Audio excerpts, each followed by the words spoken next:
Amém. A graça e a paz, queridos. Amém? Pode se sentar, por favor, fique à vontade. Uma alegria estar com os irmãos aqui. Já estive outras vezes. Sou muito grato a Deus pela vida do pastor Jonathan Lara, por todos os obreiros, os irmãos. Quem não sabe, eu sou parente forçado do André, não é? E da família dele. Eu chamo as tias do André de tias, minhas tias. Tia Mara, tia Lúcia, tia Teia, são minhas tias. O Tito, que foi teu professor de jovens, dedurou a idade do Tito. Eu imaginava que ele tinha uma idade avançada, mas não sabia quanto era. São os queridos. Também, junto com o pastor Álvaro, está a Iliane, esposa do pastor Álvaro, uma família que eu amo demais. Ao lado do pastor Álvaro está a nossa irmã Luciane Stove e o Valdecir. O Valdecir é meu vizinho. Tem o escritório dele embaixo do prédio onde eu moro. São todos lá da Igreja Batista Independente. O irmão Mauro está lá e o Pedro também, que são da igreja. Tem mais alguém da IBI? Além de nós? A Dani. E o Everton está viajando, né? Está em Florianópolis. Ele me falou. Que bom vê-los. A minha esposa Francine está ali. Eu preciso fazer um agradecimento para uma outra Francine, não é? Que é a cunhada do André, que fez a decoração, ajudou a arrumar ali. Obrigado, viu, Fran? Deus abençoe, de verdade. Também os meninos, o Eliabe, que está me ajudando com as telas aqui, o Marlon, que está ajudando na transmissão. Deus abençoe. Obrigado mesmo. Irmãos, esse livro, eu vou fazer, é uma palestra sobre satanismo. A capa desse livro, ela é um tanto quanto provocativa, né? Tem um bode na frente. Muita gente, quando pegou esse livro pela primeira vez, perguntou se tinha a ver com maçonaria. E não tem, tá? Mas quem lê o livro vai entender o porquê do personagem, do bode na capa. Eu vou falar um pouquinho sobre isso no final. Mas antes, esse é o meu 9º livro, mas ele faz parte de uma série de romances policiais. O que são romances policiais? São histórias, né, de aventura, de investigação, baseados em fatos reais. Então, todo esse livro é baseado em fatos reais. Ele é o 4º de uma série, então tem outros 3 nessa série, que eu não trouxe aqui para venda, mas tem no meu site. Aqui em Chapecó, na verdade, vocês podem comprar lá em casa, se quiser, que eu moro aqui, né? Não precisa pagar correio, pelo amor de Deus. Mas são 4, e são livros muito bons que falam sobre batalha espiritual de uma maneira fácil de você entender, bem acessível. É um tema bastante pesado, um tema bastante real. O livro Médicos, ele trata sobre rapto de pessoas e venda de órgãos no mercado negro, que é uma realidade hoje assustadora. A gente vai ver bastante dados sobre isso. Além desses livros todos, o porquê que eu falo sobre batalha espiritual? Por causa desse aqui, ó. Esse livro se chama Bruxaria, o Desvendar de Segredos Ocultos. É o livro que conta a história da minha família. Eu sou o primeiro cristão, primeiro convertido de uma família de bruxos, de satanistas.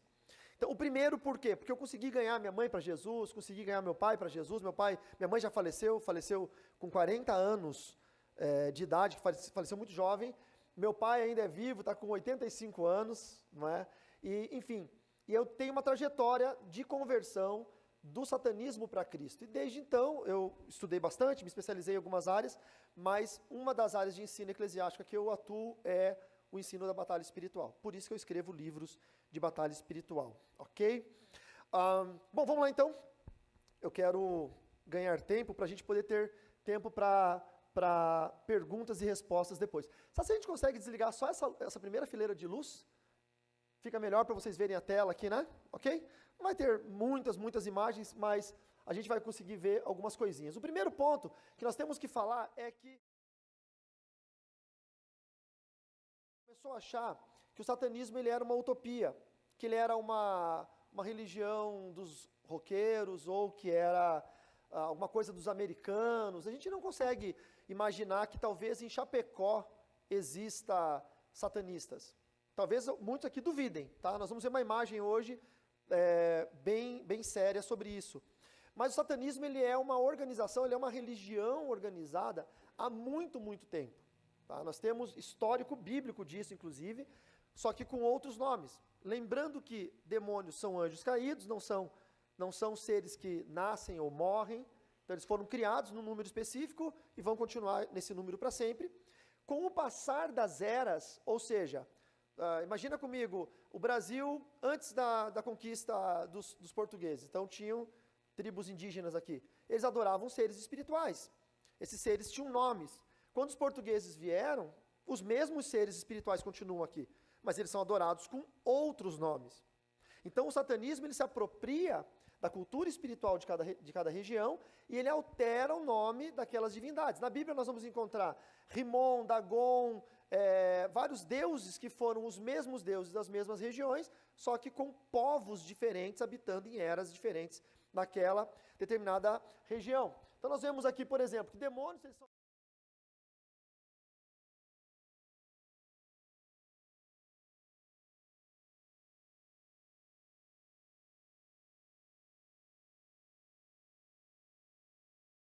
falar, talvez não com profundidade, mas ela é uma organização oficial. Ela existe, a sede é em Salem, nos Estados Unidos. Tem site, tem site de financiamento. Eles trabalham com a educação de crianças nos Estados Unidos. Isso aqui tem uma história bem interessante, pastor Lara, que é apaixonado por ensino. A Batista americana era responsável pelo ensino de crianças de classes baixas nos Estados Unidos. Então, as crianças que não tinham condições de estudar, a família não conseguia, o governo tinha uma parceria com as igrejas batistas para dar esses ensinos. Por algum motivo, em algum momento aí da virada dos anos 90, para o início dos anos 2000, acabou o interesse por parte da igreja de continuar com esse projeto. Hoje, nos Estados Unidos, quem trabalha com o ensino de crianças de baixa renda é o Satan Temple, a igreja de Satanás dos Estados Unidos. Então, eles têm direito pelo governo de pedir financiamento para poder bancar as turmas de ensino de crianças de baixa renda nos Estados Unidos. Tem uma frase de Martin Luther King que eu trago comigo há muito tempo. O que me preocupa não é o grito dos insurgentes ou o barulho dos malignos, mas é o silêncio dos que são de bem, o silêncio da igreja. Quando nós, como igreja, nos calamos, paramos de fazer alguma coisa, o inimigo ele avança. Nunca se esqueçam, irmãos, nós temos o poder sobre essa terra, nós temos o domínio dado por Jesus Cristo. Se nós nos calarmos quanto a isso, se nós nos fecharmos dentro da igreja, do conforto da igreja, do conforto das comodidades institucionais, o satanismo vai avançar. E vai chegar na porta da sua escola, da escola do seu filho, vai chegar na porta da sua casa. Nós precisamos estar atentos a isso, ok? Bom, então, como que, para ficar bem claro e bíblico,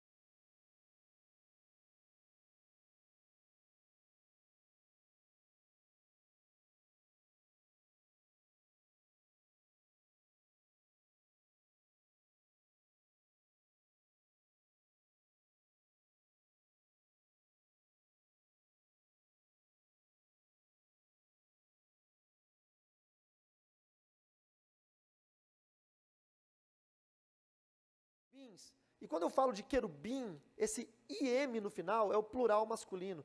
Tá? O singular no hebraico seria querubo. Os querubins, eles eram todos iguais. A Bíblia fala aqui que tinha um querubim que já não era. Ele era o modelo da perfeição. Como que era o querubim pela linguagem bíblica? Ele tinha 4 asas, com 2 ele voava, com 2 cobria os pés. Tinha 4 faces. Quem lembra quais eram as 4 faces? Alguém lembra? Quem é bom de Bíblia? De águia, de novilho, de leão e de homem. Mas não era de homem porque o homem foi criado posterior aos anjos. Então era uma face angelical. Nós somos a versão 2.0, somos a versão melhorada dos anjos, né? Os anjos eram só seres espirituais, nós temos um espírito, mas temos o corpo também. Então os querubins, eles eram todos iguais. E eles andavam só em linha reta, eles não giravam no próprio eixo.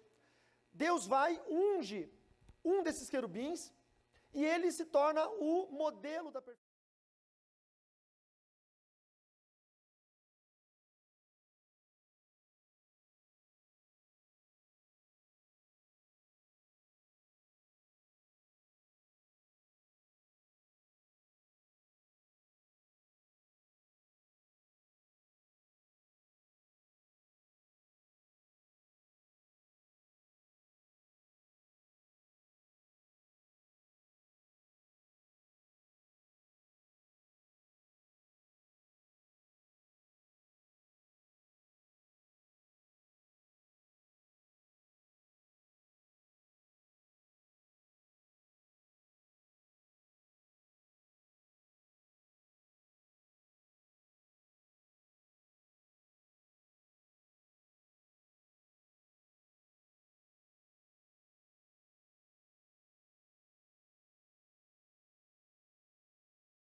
lugar mais sublime, abaixo do trono de Deus tem os serafins, abaixo dos serafins tem os querubins. Esse querubim ungido, ele subiu e ficou acima dos serafins. Então, ele se sentiu, de fato, um ser muito, muito especial. Por que essa informação é importante? Porque é por isso que começou o inferno. Por um querubim que foi ungido, estabelecido num local que não lhe pertencia. Isaías, se você for pegar Isaías no capítulo 14, 12, do 9 ao 14, você vai encontrar que ele era um instrumentista, que ele era um adorador, que ele tinha instrumentos de música. Esse anjo, agora ungido, ele estava num lugar do que ele não pertencia. E ele começou, então, a...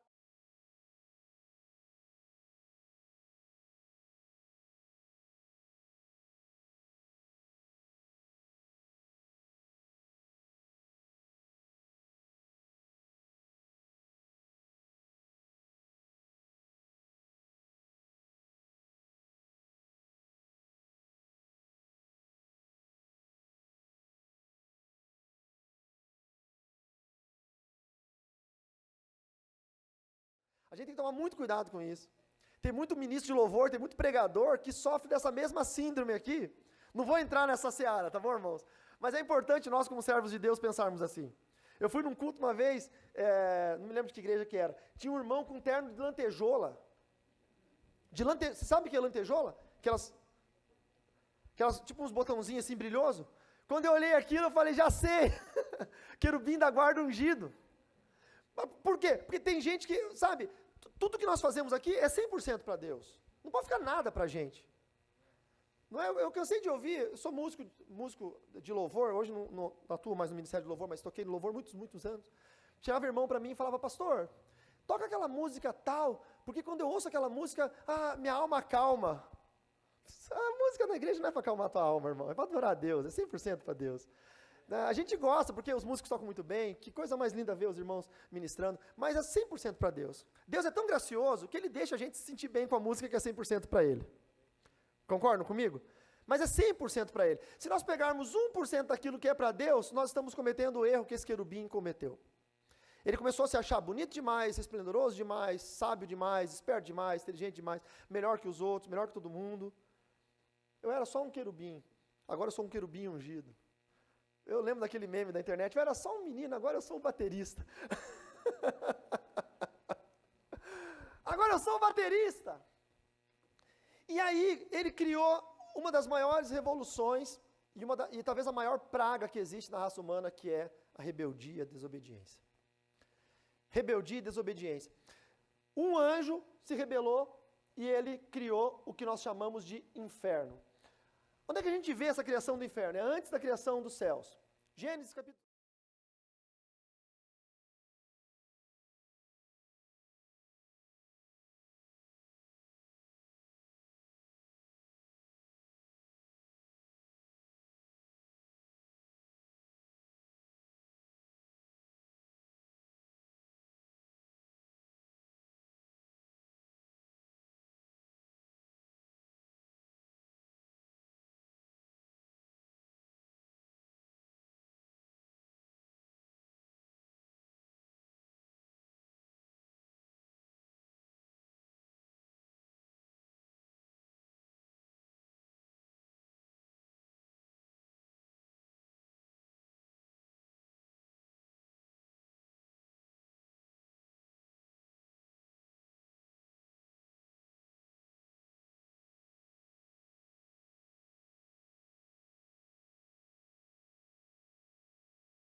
multidões. Outro deles, problemas. Veja, as muitas águas não podem apagar esse amor. Multidões ou problemas. Quando eu vejo o Espírito de Deus pairando sobre as águas, eu entendo que o Espírito de Deus está pairando sobre uma multidão. Essa multidão está onde? Num abismo que está em trevas. Já sei aonde que os anjos que rebelaram-se foram parar. Não tinha como eles ficarem junto com Deus. Vamos imaginar que Deus estava aqui. Deus teve que criar um lugar inferior para colocar essa terça parte, ou 33% dos anjos.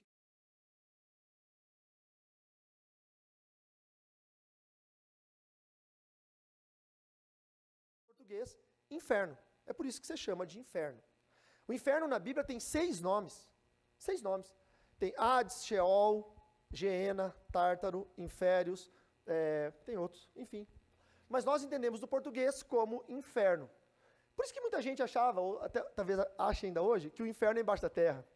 Né? É até uma visão infantil, porque a gente não atualiza as nossas informações. Tem adulto que ainda pensa que o inferno é embaixo da terra. Eu lembro uma vez, na época acho que do Orkut, alguém lembra do Orkut? Cadê os mais idosos? O Orkut é o Facebook do seu avô. Você que não sabe o que é. Para você que é adolescente, é o TikTok do seu bisavô. O Orkut. Aí tinham crentes, pastores, inclusive, compartilhando um áudio. Como é que era a postagem? De que um pesquisador fez um buraco, furou a crosta da terra. Lembra, pastor Jonathan? E colocou o microfone, vozes das almas que estavam no inferno. Quer dizer, está tudo errado. Primeiro, o inferno não é embaixo da terra. Já está errado. Segundo, a crosta terrestre tem 14 quilômetros. Nem o Brasil, que domina a perfuração do pré-sal, consegue chegar lá. Mas vamos imaginar que no lugar mais fino da crosta terrestre, que é no fundo do mar, lá perto do Japão, na Fossa das Marianas, que alguém conseguisse chegar lá embaixo do mar, furar 12 quilômetros de crosta terrestre, ele ia ter um problema, ia ter que ter um cabo de microfone de 12 quilômetros, que não desse interferência, que não pegasse jogo de futebol, né? Aí ele ia ter que colocar lá, e é extremamente quente, ia ter que ter um problema também, porque ia ter que ter 12 quilômetros que não derretem com o calor. E se ele conseguisse fazer isso, tem mais um problema. Almas ou espíritos não têm aparelho fonador. Vocês só estão ouvindo a minha voz porque eu estou, através do aparelho fonador, falando nessa cápsula aqui, que está sendo transferida no sinal elétrico, indo para um receptor, indo para uma máquina que transfere isso em som, sai nas caixas, entra nos seus ouvidos, vibra o tímpano, seu cérebro entende e você codifica como voz. Espírito não tem isso. Então é impossível gravar a voz de um espírito. É impossível. Mas tinha muita gente compartilhando como se fosse verdade. Por que compartilha como verdade? Porque falta conhecimento. Olha, escute. Nós conhecemos o texto de Oséias. O meu povo perece porque falta conhecimento. Mas você já viram o tamanho desse versículo? Esse versículo é gigantesco. Essa é a parte A. O versículo inteiro é assim: o meu povo perece porque falta conhecimento. E tu, sacerdote, para nós, que rejeita o conhecimento, eu te rejeito como sacerdote, a ti e teus filhos. Esse é o tamanho do versículo. Eu louvo a Deus por igrejas como a sua, pastor Lara, que abrem para ensino da palavra de Deus e para abrir os olhos, descortinar as trevas para o povo. Amém?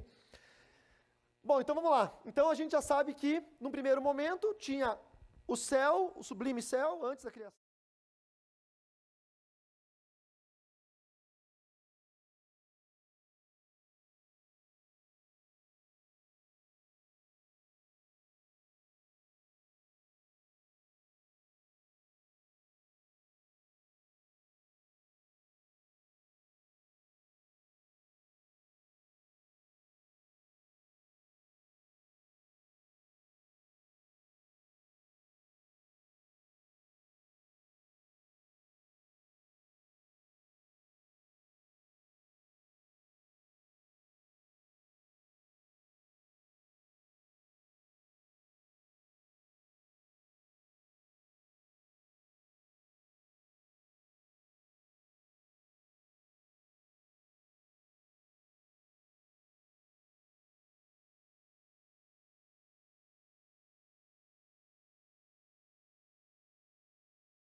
Veja isso.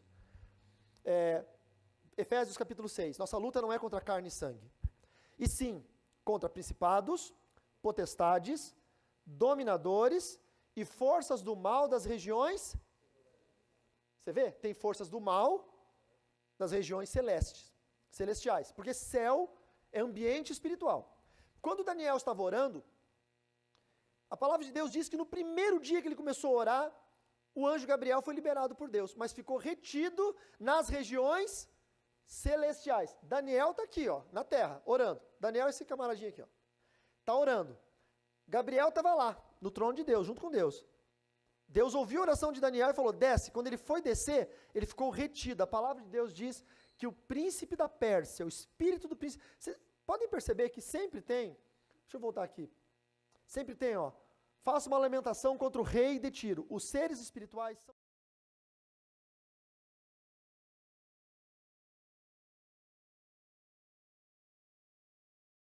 Era uma classe de demônios que estava fechando o céu naquele momento. Era a resistência da época. E o anjo Gabriel ficou lutando nessa região por 21 dias. A palavra de Deus diz isso lá no livro de Daniel. Das regiões celestiais. Por isso que muita oração que nós fazemos parece que não chega no trono de Deus. Já pararam para pensar nisso? Tem uma expressão bem assembleana, teto de bronze. E eu acertei? A Cassiane fala que eu sou batisbleia. Eu tenho um pé na assembleia aqui, um pezinho na bleia. Um batisbleia de categoria. Teto de bronze. Ou teto de ferro, eu não sei. Fechado. Ora, parece que é oração.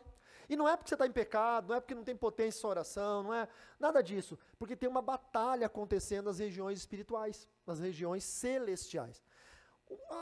Entenda, irmão, eu vou falar um negócio que é bem, bem sério. Satanás só tem uma chance de impedir que algo de Deus aconteça na sua vida.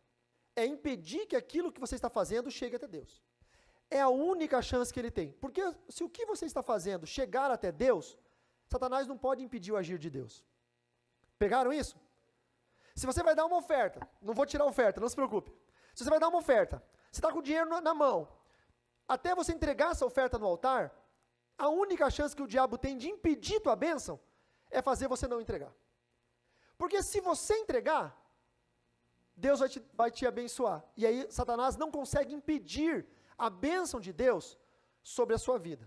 Então esse céu fechado que eu estou citando aqui, acontece muito, e nós que trabalhamos com batalha espiritual, entendemos que a igreja precisa saber orar de forma assertiva.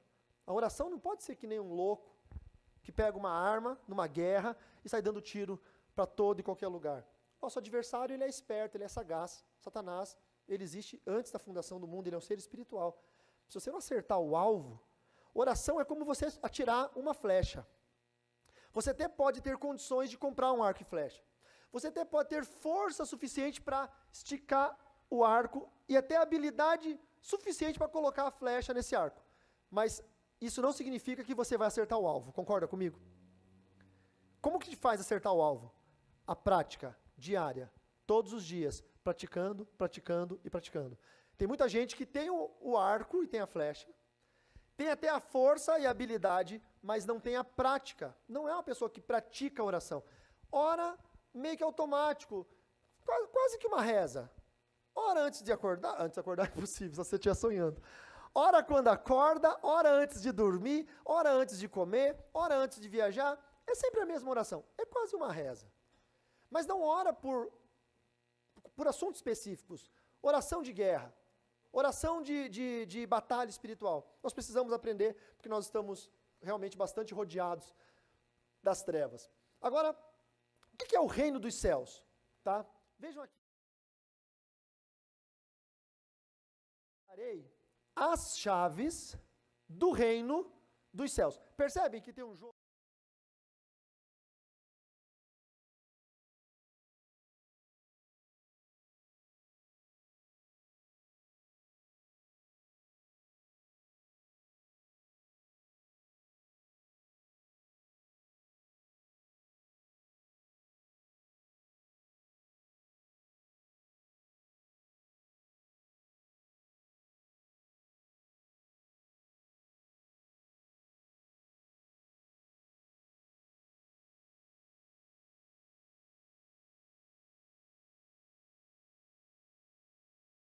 Ambiente espiritual, pelo amor de Deus, completamente negativo, carregado.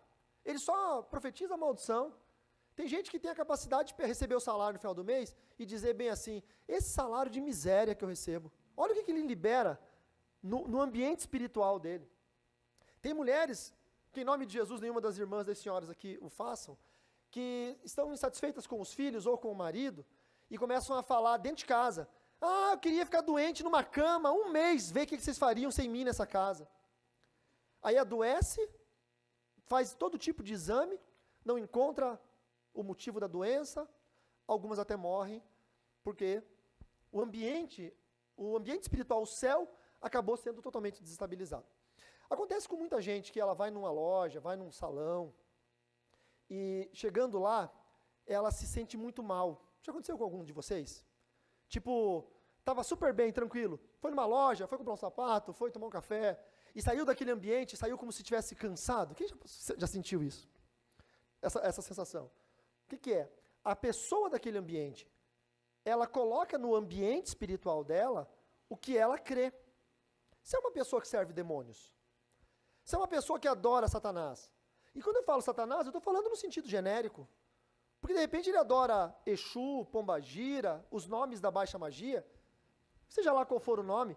Se a pessoa adora uma imagem de idolatria, se a pessoa adora um Buda, o ambiente dela é completamente contrário àquilo que Deus pré-estipula como ambiente saudável e cristão. E você entra nesse ambiente. Por isso que a palavra de Deus diz que o Senhor dá à igreja as chaves do reino dos céus.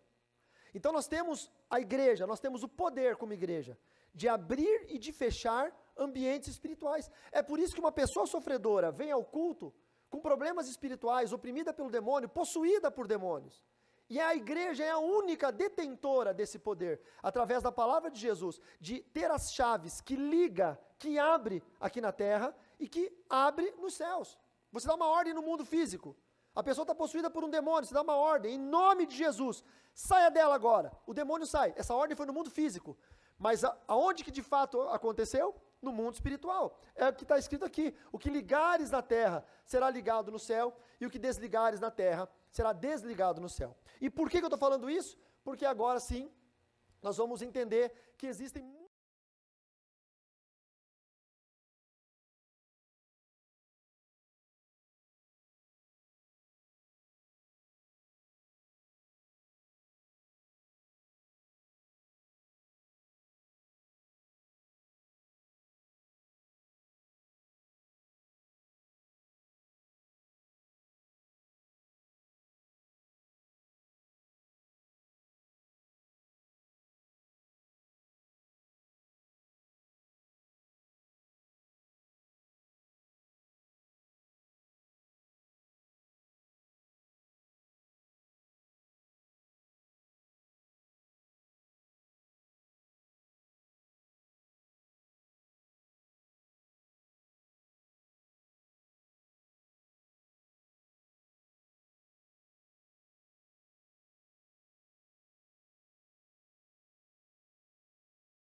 do Rio de Janeiro, de São Paulo, dos Estados Unidos.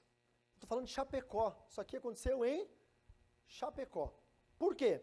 Porque os ritos satânicos, eles são feitos para abertura de portais espirituais. O que é um portal espiritual? O demônio só pode entrar no mundo físico se alguém do mundo físico permitir.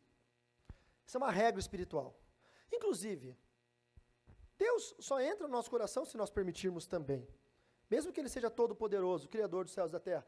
O Senhor está à porta, bate, se alguém ouvir a voz. Então, o demônio é a mesma coisa. Vamos imaginar que naquela porta ali, tem um demônio do lado de lá. Não precisa se assustar, por favor, irmão. E aí, o demônio começa a bater na porta para entrar. Tá? Imagine que a porta é a sua cabeça, a sua consciência, a vontade que você tem de errar, de pecar, qualquer coisa. Ele sempre vai usar 3 estratégias, é uma sequência. Você vai ver isso na linguagem bíblica, você vai ver isso na linguagem comum. A primeira é te convencer. É o convencimento. Abre, precisa entrar. tem que falar contigo. Então, você fala, não, você é Satanás, eu não vou deixar você entrar. A segunda é fazer você ter pena dele, é te convencer pela emoção. Está muito frio aqui fora, está chovendo, me deixa entrar. Você não vai deixar. A terceira é por ameaça. Ah, você não vai deixar eu entrar? Eu sei a hora que teu filho sai para ir para a escola, eu sei onde teu marido trabalha. Eu vou pegá-lo. Sempre são esses 3 passos de ameaça. Nós abrimos ou não? Tem gente que abre no primeiro, por convencimento. Sabe, o pecado convence, o pecado, ele te atrai por aquilo que você deseja. Ninguém peca sem saber. O pecado é aquilo que te atrai. Então, na primeira a pessoa já cai. E quando cai, abre um portal espiritual. E esse portal espiritual permite a entrada de demônios.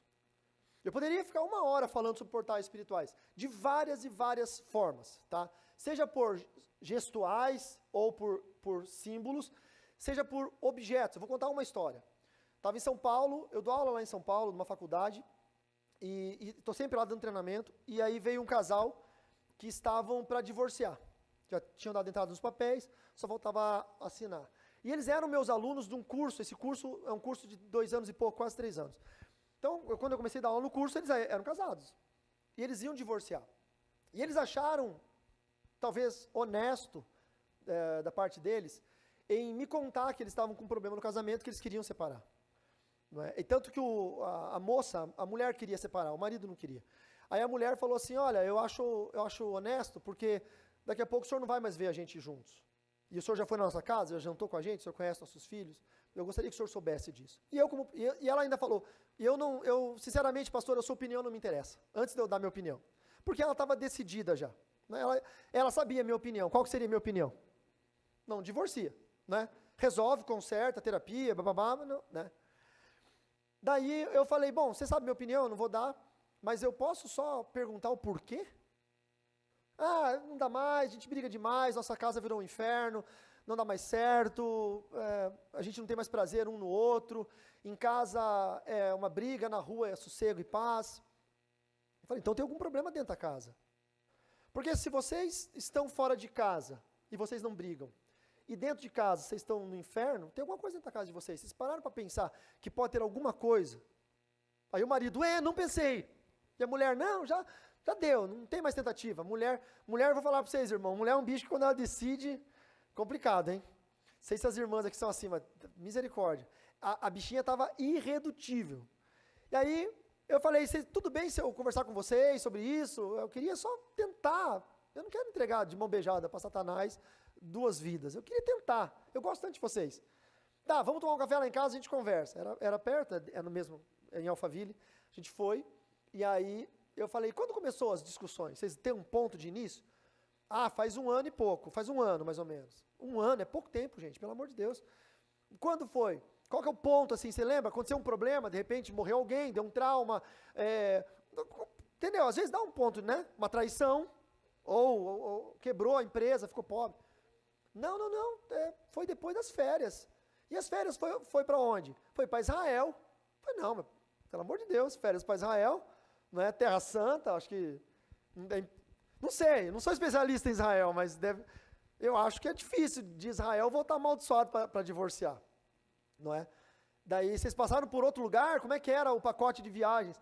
Ah, fomos por Dubai, daí Israel, e na volta 4 dias no Egito. Quando falou 4 dias no Egito, acendeu uma luzinha amarela no painel. Pim, não é? Eu falei, e vocês fizeram o que no Egito? Ah, fizemos de tudo. Resuma, né? De tudo o quê? Me dá uma explicação. Ah, fomos nas pirâmides, fomos em tal lugar, fomos no museu. Era o museu antigo ainda do Cairo, agora tem um museu novo. Vocês trouxeram alguma coisa de lá, algum souvenir? Ah, trouxemos. O que vocês trouxeram? Nós trouxemos um souvenir, esse aqui. Era um obelisco de uma pedra negra em honra a uma divindade egípcia. Tá? Eu não me lembro se era Osíris ou se era Amon. Eu sei que essa divindade, ela tinha 2 funções no Egito. Porque o Egito tem Deus para tudo. O Egito tem Deus para o dia, Deus para a noite. O Egito tem Deus para a vida, Deus para a morte. O Egito tem Deus para criança, para adolescente. O Egito tem Deus para tudo. Tá? Por isso que é difícil evangelizar, porque você chega com Jesus e eles falam, mas nós temos Deus para tudo aqui. Já está sobrando Deus aqui. Então é difícil evangelizar um egípcio. E esse Deus tinha duas funções. Uma delas era a função da guerra, ele era o Deus da morte na guerra. E a outra função era o Deus que abençoava o matrimônio. Só que vocês conseguem entender, num estado inverso, se para Satanás isso aqui te abençoa, quando entra na área do cristianismo, o que te abençoa lá te amaldiçoa aqui. Quantos entenderam? Eu orei com pessoas que casaram na Umbanda, no centro de Umbanda. A mulher casou com vestido vermelho em honra a Pombagira. O marido casou de terno branco com chapéu em honra ao Zé Pilintra. E quando eles se converteram, eles passaram por um processo de libertação, porque eles manifestaram muitos demônios, e eles tiveram que ter cura da alma deles, da mente deles, porque eles tinham ritos sexuais, que eram oriundos da Umbanda. E agora eles eram cristãos. Então eles tinham práticas que precisavam ser reajustadas para o cristianismo.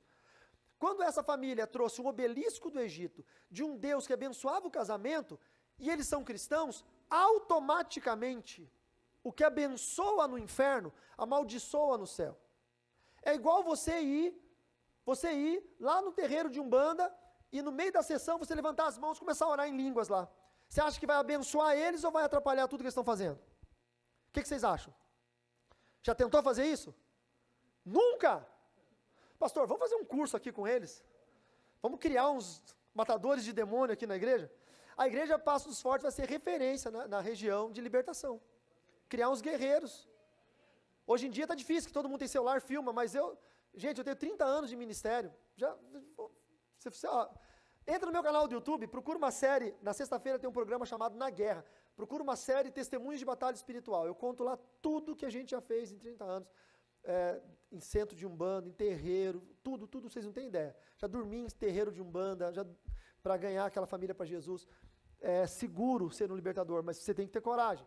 Por que eu estou falando daquele caso? A abertura de portal veio através de um obelisco. Aí eu contei para eles, falei, olha, esse obelisco é em honra a uma divindade que abençoou o casamento. Está amaldiçoando o casamento de vocês. Quando vocês trouxerem esse objeto para dentro de casa, a partir daquele dia, o diabo tem um acesso à casa de vocês. Ele tem um acesso. E esse acesso está fazendo com que vocês se desentendam. Existe um demônio que eu batizei ele no inferno, porque eu não encontrei o nome dele em lugar nenhum, que é o atravessador. Tudo que o marido fala para a esposa ouve ao contrário. E tudo que a esposa fala para o marido ouve ao contrário. A mulher bota uma roupa, ela está linda, o marido fala, nossa, bem, que roupa linda que você está. Ela entende que ele chamou ela de gorda. E ela fala, me deixou gorda, né? Não, amor, eu falei que você está linda. Alguém já sofreu com esse demônio dentro de casa? Nós vamos expulsar esse demônio hoje, em nome de Jesus. O irmão foi o primeiro a levantar a mão. Né? Levantou as duas mãos, irmão. É verdade, é verdade. Eu passei por isso dentro do meu casamento. Eu falava para Fran, você está linda com essa roupa? Eu estou feia. Não, eu acabei de falar que você está linda. Mas quando você fala que eu estou linda é porque eu estou feia. Eu falei, credo. Isso é um demônio que eu vou expulsar. Não, e acontece muito isso. E quando aquele obelisco chegou naquela casa, abriu uma porta espiritual. Eles trouxeram voluntariamente. Eu estudei em Londres. E na Inglaterra tem o segundo maior museu de história natural do mundo. O primeiro está nos Estados Unidos, o segundo está em Londres. É o Museu de História Natural de Londres. Lá tem o achado de Champollion. Falar um pouquinho de história é chato, mas você vai entender onde eu quero chegar. Os egípcios tinham a linguagem deles, que é chamado de demótico. Aqueles desenhinhos que tem os passarinhos, tem uns egípciozinhos com as mãozinhas assim, vocês já viram?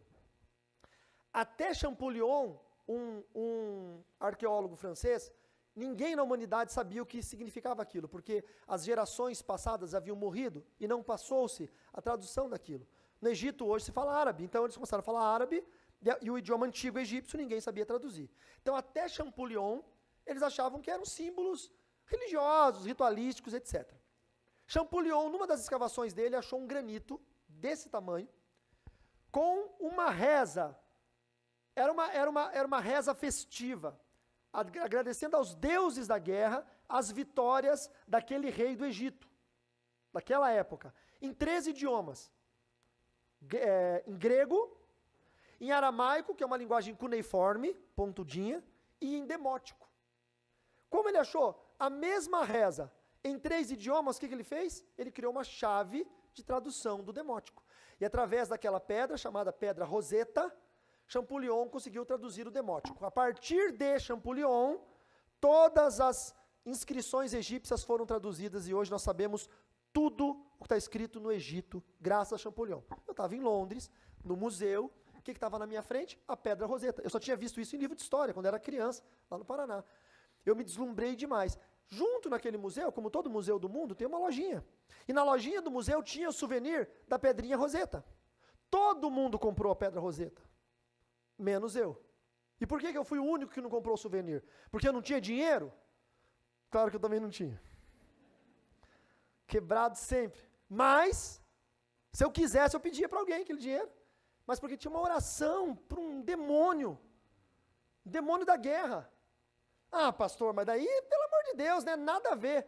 Cuidado, irmão, é do crente nada a ver que Satanás gosta.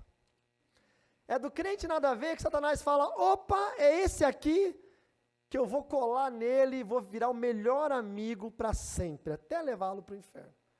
Todo mundo levou uma oração de um demônio para casa em forma de souvenir. Eu não levei. Nós temos que ser espertos, tá? O satanismo faz isso, cria abertura de portais. Aqui, eles tinham aberto um portal. Nós fomos lá e quebramos, desfizemos em oração, cancelamos e fechamos aquele portal.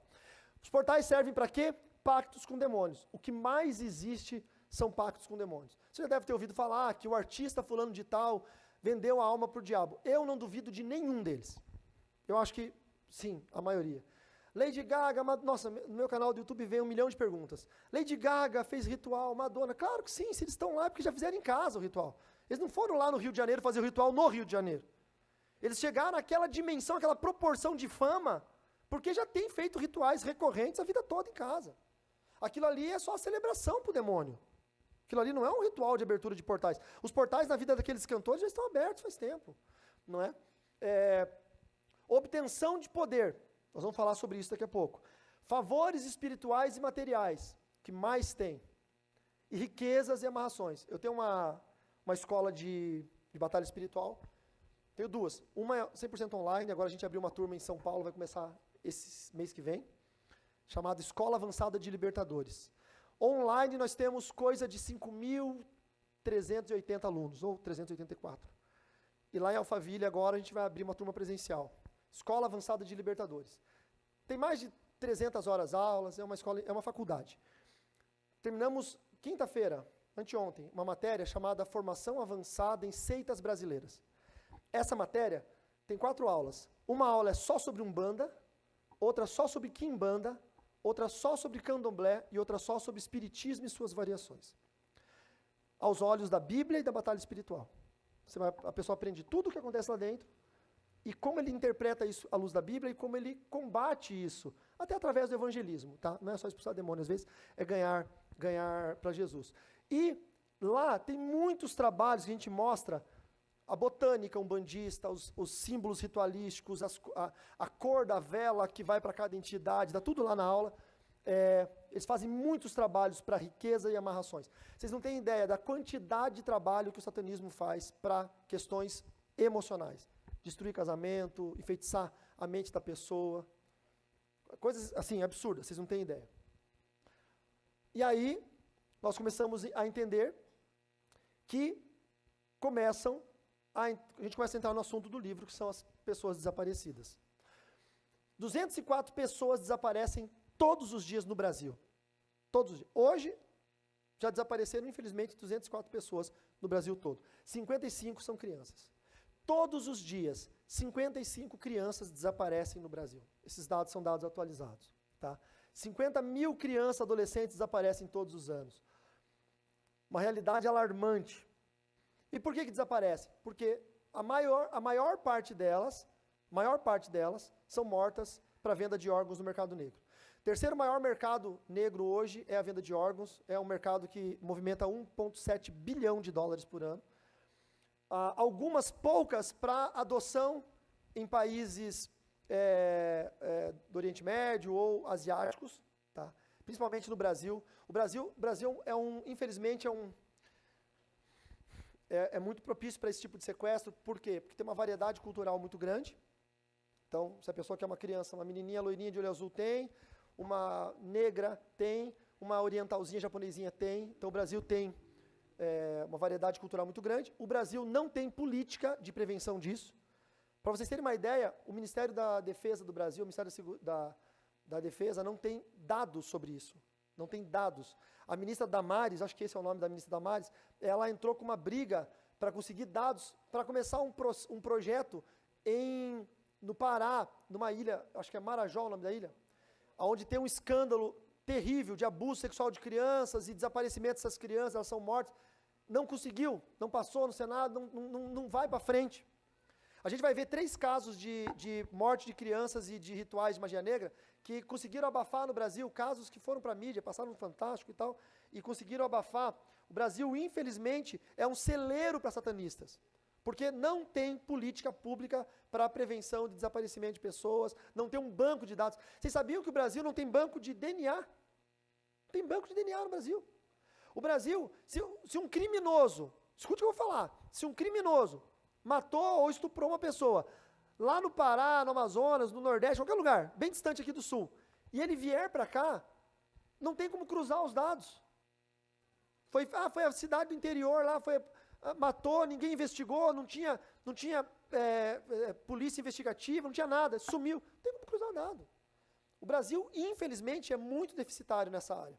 E aí é um prato cheio para criminosos, principalmente satanistas. Por que as crianças desaparecem? Primeiro, mercado negro. Segundo, satanistas matam pessoas para rituais. Tá? Nesse livro, eu falo bastante sobre isso. Depois eu vou fazer uma explicação sobre o livro. Mas satanistas matam pessoas para fazer rituais. E isso acontece desde os períodos veterotestamentários na Bíblia. Tá? Vocês vão lembrar de Moloque, que os pais pegavam os filhos primogênitos e colocavam... Moloque tinha a forma de um touro de bronze, oco. Eles colocavam lenha dentro desse touro, acendiam o fogo, até ficar vermelho, incandescente. Os pais pegavam os filhos primogênitos e colocavam nas patas do touro. O touro ficava prostrado com as patas assim, e a criança morria incinerada, em honra àquele Deus. Sabe o que é isso? Ritual satânico, sacrifício humano. Isso acontece desde o tempo da Bíblia. E hoje, ainda mais. Só que como tem que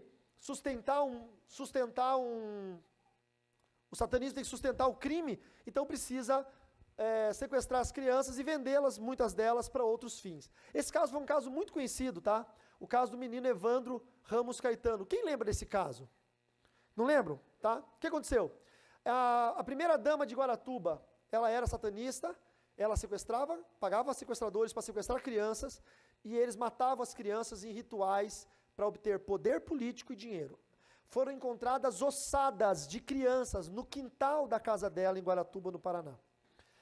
Esse caso, 6 de abril de 92, o menino Evandro, 6 anos, desapareceu em Guaratuba, Paraná. No dia 11 de abril, lenhadores encontraram seu corpo em um matagal, sem couro cabeludo, olhos, ouvidos, genitais, mãos e pés, e com vísceras removidas, intestino, fígado e coração. Tá? Esse processo ele é muito grande, tem várias notícias, várias notícias no recortes de jornal. Eu separei aqui algumas coisas para poder ler para vocês. Ele saiu de uma creche e nunca chegou em casa. A creche era localizada a apenas 150 metros do local da onde ele foi sequestrado. O reconhecimento foi feito pelo pai dele, que viu que ele tinha uma marca nas costas, uma marca de nascença, e também pela cuequinha que ele estava usando, que está aqui a foto no jornal, e as chaves que estavam próximas da casa. Cidade do interior, década de 90, criança de 6 anos ia para a creche. 150 metros de casa, voltava andando. Não é? As investigações, escute, olha que absurdo. O primo do menino, Diógenes Caetano, ex-investigador, apresentou um dossiê Magia Negra, esse é o nome, acusando Celina Abage, que era a primeira dama de Guaratuba, e sua filha Beatriz, de encarregarem um ritual satânico para devolução de prosperidade via sacrifício humano. Isso acontece muito. Eu vou falar daqui a pouco de um que aconteceu perto de nós aqui no Rio Grande do Sul. A investigação foi desviada para a Polícia Militar. O Grupo Águia assumiu essa investigação.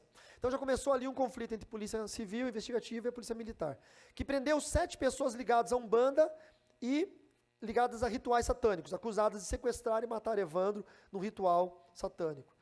O julgamento. Primeiro júri foi em 98, Beatriz e Celina foram absolvidas, mas o julgamento foi anulado. O segundo júri foi em 2011. Recente, né? Nós estamos em 2025. Beatriz foi condenada a 21 anos e 4 meses. Celina teve a pena prescrita. Provavelmente por causa da idade. A Lu é advogada. Não sei, não dá para saber, né? Outros réus, como Oswaldo Marcineiro, Vicente Ferreira e Davi Soares, também receberam condenações entre 2004 e 2005. O que aconteceu? Uma reviravolta.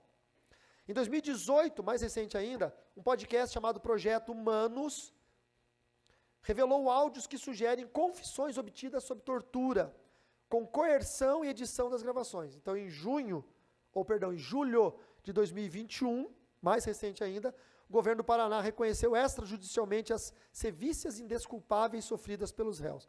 Em 9 de novembro de 2023, o Tribunal de Justiça do Paraná anulou as condenações por considerar as provas, especialmente as confissões ilícitas, sem garantia de contraditório ou ampla defesa. Ou seja, sempre que tem um caso de crime, de sequestro, de crime envolvido com o ritual de magia negra, sempre dá um jeito de não ter prova, sempre, isso vocês vão ver sempre. Tem um caso aqui em Novo Hamburgo, Rio Grande do Sul, 2017, morte e ritual satânico. Setembro de 2017, partes dos corpos de 2 crianças foram encontradas em um terreno baldio na região metropolitana de Porto Alegre, com indícios de possível ritual de magia negra. O delegado Moacir Firmino alegou ter testemunhas que afirmavam que as vítimas, um menino de 8 anos e uma menina de 12, estariam embriagadas e assassinadas com facadas durante o ritual.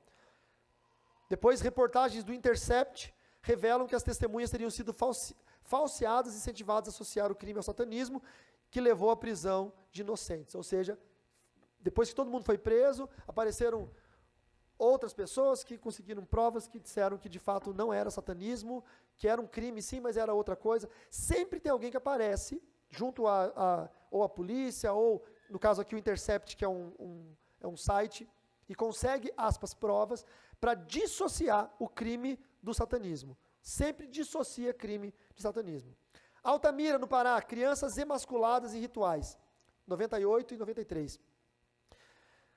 Entre 98 e 93, meninos de 8 e 14 anos foram sequestrados, torturados, emasculados e mortos, com cortes nos olhos, genitais e membros, encontrados também em poços e matas, bem parecido com o modo operandi da morte desse menino. Só que aqui é no Paraná, esse aqui é no Pará, bem distante, né? Muita coincidência. A polícia do Pará apontou a seita Superior Universal Linage, que é uma seita estrangeira que estava no Pará. Inclusive essa seita, ela se originou no norte do Paraná, na região de Maringá. E teve essa vertente no Pará. Teve um cara dessa seita no Paraná que eu lembro que ele foi preso. Foi preso ali, região de Londrina, Maringá. Com rituais de magia negra visando sacrifício de crianças, chegaram a indicar médicos suspeitos de extrair órgãos, mas perícias descartaram a finalidade de transplante. Qual que foi o desdobramento? Vítimas sobreviventes foram identificadas, 7 suspeitos foram indiciados, médicos, policiais, líderes da seita, mas as provas eram frágeis e o caso ainda permanece com incerteza. Ou seja, de novo, não foi associado a rituais satânicos. Você acha que alguém mata crianças, emascula as crianças, corta as genitálias, os pés, as mãos, tira os olhos, some os órgãos internos, por isso em Guaratuba, isso no Pará, em locais diferentes, por coincidência? Não, irmãos, são satanistas que fazem isso, tá? Então nós precisamos ficar muito atentos. Por quê? Porque se 55 crianças desaparecem todos os dias, nós temos que ficar de olho nas nossas crianças. Eu falo isso direto, o André tem filho pequeno, quem tem filho pequeno, cuide das crianças de vocês. Cuidem. Eu acho que não há dor pior para uma mãe ter seu filho sequestrado, porque você não sabe onde é que ele está, não sabe se está vivo, se está morto. E ninguém sequestra para criar. Criança grande, ninguém sequestra para criar. Porque a criança sabe o nome do pai, o nome da mãe, onde mora.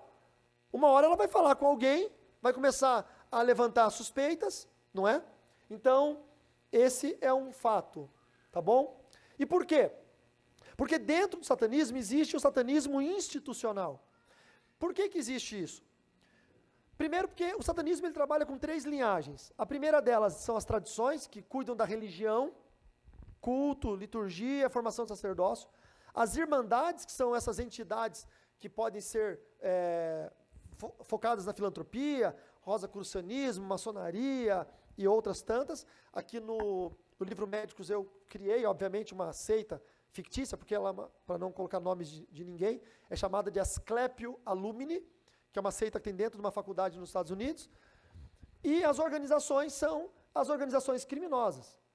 Então, eles precisam de sustentabilidade financeira. Se o satanista precisa matar pessoa para rituais satânicos, mas isso vai atrair a atenção da polícia, ou seja, é um crime, o que eles fazem? Eles juntam essas forças, que todas elas são do inimigo, e fazem, esse aqui é o Anton LaVey, que é o fundador da Igreja de Satã, eles pegam pessoas, sequestram pessoas, matam em rituais satânicos, mas tem alguém ali que tira os órgãos e vende no mercado negro. Então eles unem essas forças com essas organizações, criando o que é chamado de sustentabilidade financeira dentro do satanismo. Lembrem, Satanás não faz dinheiro, tá? A gente se engana pensando, mas o satanista fica rico. Tem gente que fala, vendeu a alma para ganhar dinheiro, mas o dinheiro vem de onde? Ou o dinheiro vem de crime, ou o dinheiro vem de outras fontes. Satanás não faz dinheiro, então não tem como a pessoa ser uma religiosa satânica e ficar rico sem ter uma fonte de renda. Essa fonte precisa aparecer. Então o satanismo trabalha com essa, é estranho chamar de sustentabilidade financeira, mas é exatamente isso que acontece, ok? E aí então vem a venda de órgãos, que é o terceiro maior mercado negro no mundo. Deixa eu falar um pouquinho sobre isso, para você entender como é sério. Um coração, ele tem uma janela de 4 horas para transplantar. 4 horas. Só que precisa de biocompatibilidade. Não é qualquer coração. Eu sei que eu estou falando de coração, está todo mundo pensando no Faustão. Não é? Porque o Faustão teve muita sorte. Ele descobriu uma doença gravíssima no coração. Em poucas semanas ele já teve um doador compatível. Ele pôde fazer um transplante e ele viveu. Eu não acredito que o Faustão comprou o órgão. Eu acredito que teve ali uma facilitação, talvez, do governo, por ele ser uma pessoa famosa, né? Eu penso assim. Eu não acredito de fato, não acredito mesmo que ele comprou. Mas hoje, no mundo, estima-se que 15% dos transplantes são de origem duvidosa. 15%. Então, a cada 10 transplantes, 1,5 não passa pelo sistema do SUS no Brasil. Não passa pelo sistema nos Estados Unidos. O Steve Jobs, o fundador da Apple, tá? O cara do iPhone. O Steve Jobs teve câncer no pâncreas, eu acho que era, ou no fígado, eu não sei. E ele sumiu por um tempo, alguns dias, uns 40 dias, e ele voltou, apareceu de novo na cena, transplantado. E aí perguntaram para ele, mas como você conseguiu um órgão tão rápido? E ele inventou uma história que os advogados dele, ele bilionário, os advogados dele estavam mapeando todas as filas de transplantes possíveis nos Estados Unidos, são 50 estados na América, e ele foi num estado que a fila estava menor e que houve uma biocompatibilidade. Porque, pense, vamos falar do coração que são 4 horas.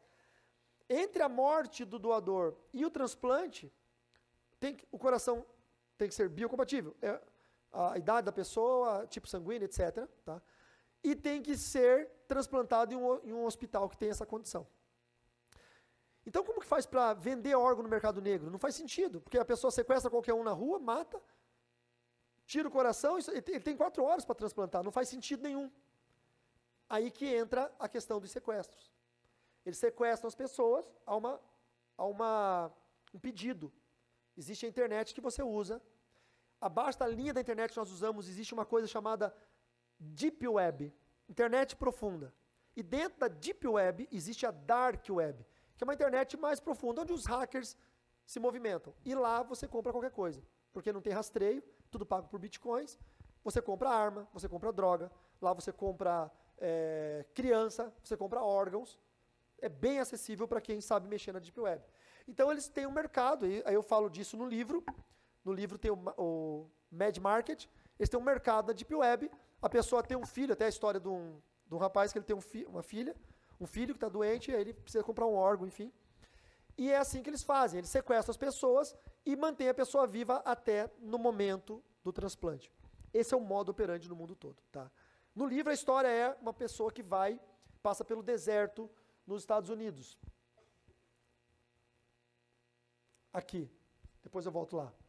Então o livro Médicos é um thriller policial, espiritual e psicológico baseado em fatos reais, que expõe os horrores de uma seita satânica infiltrada em uma universidade de medicina nos Estados Unidos. A trama gira em torno do detetive cristão, Robert Moretti, que investiga uma rede criminosa ligada ao tráfico de órgãos humanos, rituais macabros e desaparecimento de jovens, lá na faculdade. Paralelamente, acompanhamos a trajetória de Carmen e sua filha Pietra, sequestradas por essa rede. Sequestradas aonde? Elas quiseram passar para os Estados Unidos pelo deserto, com aqueles coiotes. Já ouviram falar dos coiotes? Que é um camarada que você contrata para te passar pelo deserto. Só que esses coiotes eram da organização que sequestrava pessoas. Então eles tinham uma lista de tipo de pessoas que eles precisavam sequestrar. E aí eles mantinham num galpão, numa fazenda, que inclusive é chamado de fazenda mesmo lá no livro, que enganava as pessoas, dizendo, não, olha, você já está nos Estados Unidos. Eles passavam pelo rio, eles estavam na América. Mas vocês têm que ficar aqui uns 2, 3 meses para a polícia não pegar vocês, porque eles estão procurando os imigrantes ilegais. Então você fica aqui, a gente faz exames de sangue para saber se vocês estão saudáveis, vamos criar um registro biológico americano para você e para sua filha, para que quando a gente for inseri-las no mercado de trabalho, você possa ser contratada. Ah, por que minha filha? Porque as empresas aqui não contratam imigrantes se o filho estiver doente e tal, então eles enganam e mantêm eles sequestrados, eles não sabem que estão sequestrados. Eles acham que faz parte do processo de entrar na América. Tá? Essa é a história do livro. Também, e de Sarah, filha do Robert, recém-aprovada em medicina, que se torna alvo da seita Asclepia Lumini. E aí, esse é o bode, é o ritual de Asclépio, que é uma associação hebraica do bode Azazel, onde professores e alunos estão envolvidos em práticas diabólicas sob o disfarce de tradição acadêmica. O livro revela os bastidores do satanismo institucionalizado, o uso de cadáveres para rituais de iniciação, a venda de órgãos no mercado negro, os mecanismos espirituais de opressão, manipulação e legalidade demoníaca dentro do ambiente universitário. Mais do que uma história de suspense, Médicos é um alerta profético sobre o embate entre luz e trevas, ciência e fé, ética e corrupção, um chamado à vigilância espiritual em um mundo onde até a educação pode se tornar instrumento de destruição. E aí vem a pergunta, o que a igreja pode fazer? Amém? Primeira coisa que eu penso, queridos, nós precisamos ter discernimento espiritual. A gente precisa acordar. A igreja hoje, na minha opinião, eu posso estar errado, mas na minha opinião a igreja perdeu o foco de muita coisa. O cristão, a igreja cristã, não estou falando de Assembleia de Deus, Batista, Quadrangular, estou falando do cristianismo. O cristianismo perdeu o foco de muita coisa. Eu costumo usar o exemplo de quando Satanás tentou Jesus, né? Satanás ofereceu comida, proteção e riqueza. E Jesus disse não, não, não. Aí nós hoje vamos para a igreja para pedir o que para Jesus? Comida, proteção e riqueza. A gente vai pedir para Jesus as 3 coisas que Satanás ofereceu para ele e ele disse não. Isso demonstra claramente que nós perdemos o foco. Nós perdemos o foco, não é? Tem gente criticando aquele rapaz que escreveu aquela música, Perdendo Tudo por Amor de Cristo. Eu não sei cantar aquela música. Cantora, me ajuda. Não tem uma música agora? Estou perdendo a minha vida por amor... você também não sabe, né? Não tem uma música que fala isso? De quem que é a música? Tem tantos cantores novos que eu não sei mais o nome dos irmãos. Mas tem uma música, eu estou perdendo tudo por amor dele, gastando a minha vida, perdendo... Tem pastor criticando isso. Gente, se nós estamos no cristianismo e não for para morrer por Cristo, nós estamos no cristianismo errado. Perdendo tudo por amor e com alegria, dono dos meus dias. É verdade. Eu não vou nem cantar, irmã, senão a senhora vai ser demitida da sua profissão. Mas vocês entendem? Se nós estamos nessa, irmãos, que não for para morrer por Cristo, nós estamos no cristianismo errado. Nós não estamos nessa por outra coisa. Ah, mas Deus prospera. Deus prospera, mas isso é um plus. Isso é um bônus. De nada adianta te prosperar e você ir para o inferno, irmão. De nada adianta você ganhar o mundo e perder a sua alma. Entenda uma coisa. A igreja perdeu o foco. Nós precisamos voltar a entender que a igreja é uma agência de batalha espiritual. Nós estamos numa guerra contra as trevas. E batalha espiritual não é chamado ministerial. Batalha espiritual é da prof das crianças. Eu vi um vídeo de uma jovem acho que é da Umbanda ou da Quimbanda, tá, que tem diferença. A Quimbanda, ela é genuinamente da magia negra. Essa jovem falando que ela foi professora de escola dominical de igreja. Vocês viram esse vídeo? E ela falando numa reunião de pessoas, provavelmente de alguém da esquerda, uma coisa assim, e ela falando assim, viu, é muito fácil, quem viu esse vídeo? Vocês viram? É muito fácil entrar nas igrejas e incutir na mente das crianças, porque eles colocam qualquer uma como professora das crianças. Enquanto eles ficam lá na igreja, essa pessoa tem domínio sobre a mente das crianças. Qualquer uma. E ela fala isso, procurem na internet esse vídeo, procurem. Então, olha o risco, irmãos. Olha o risco. E vou dizer para vocês, irmãos, é verdade. Tem muita igreja que a sala das crianças é só uma creche para as crianças não incomodar na hora do culto.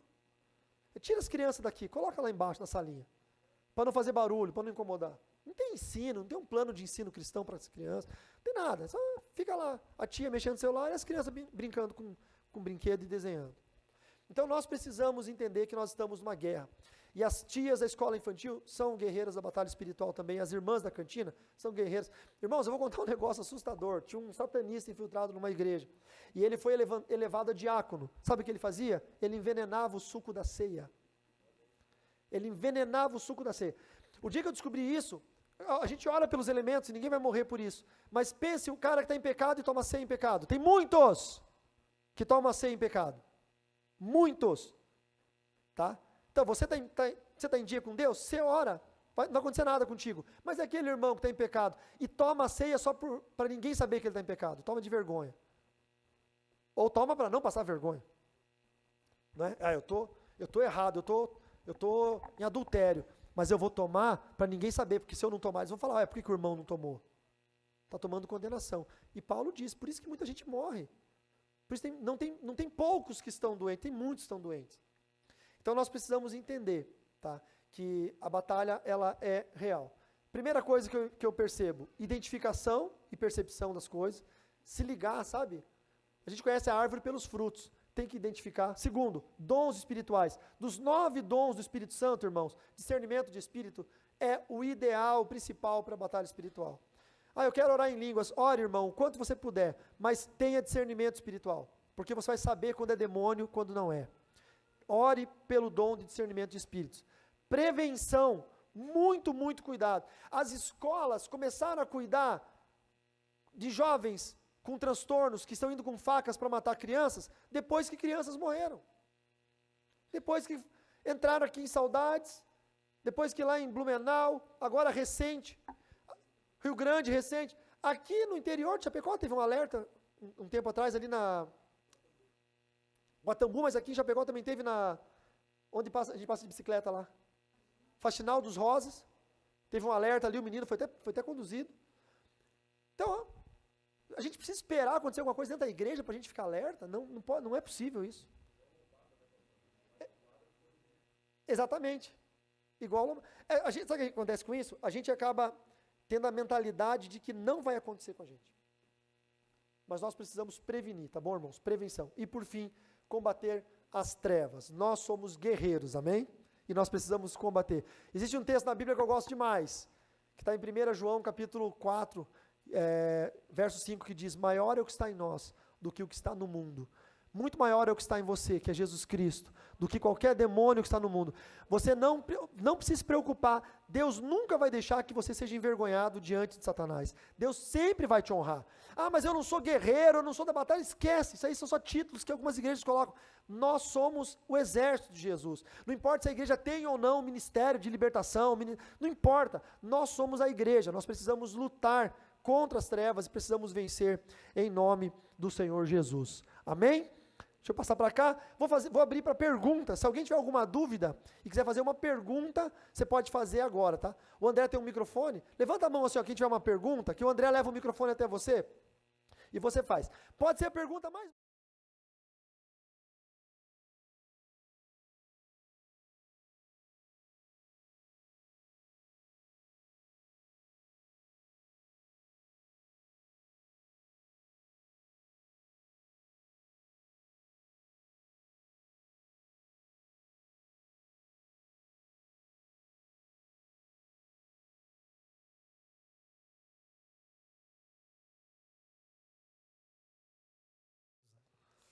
Eu queria saber o porquê que o diabo em si, ele precisa de rituais com pessoas. Sim.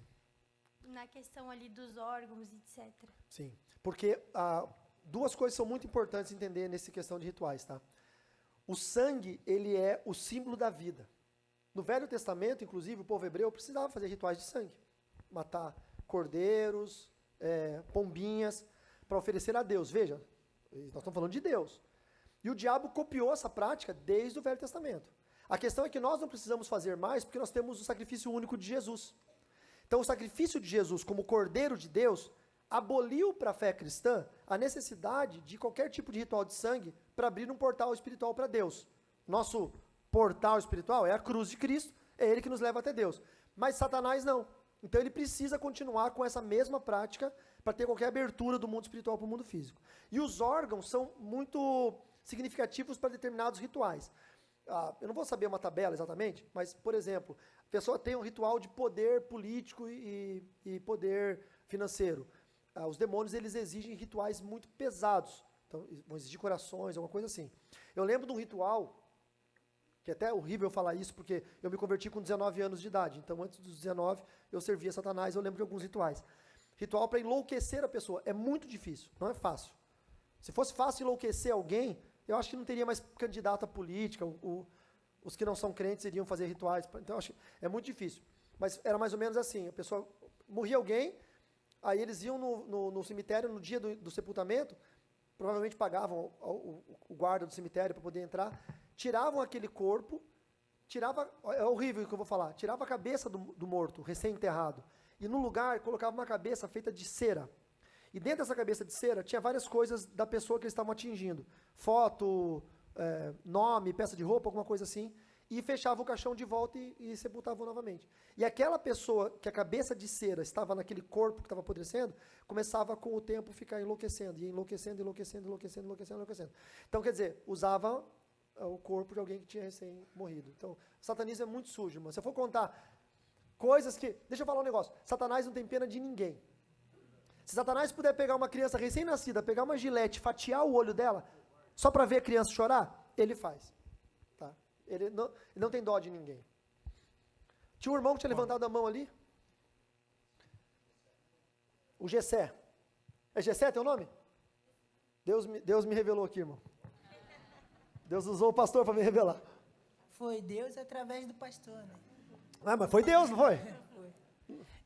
Eu não sei se eu vou conseguir formular a pergunta, mas vou tentar. Tá. Eu já vi, a minha mãe, ela tem, não uma experiência como a sua, mas parecida, né? Uhum. Parece que tem gente que nasce para expulsar demônio.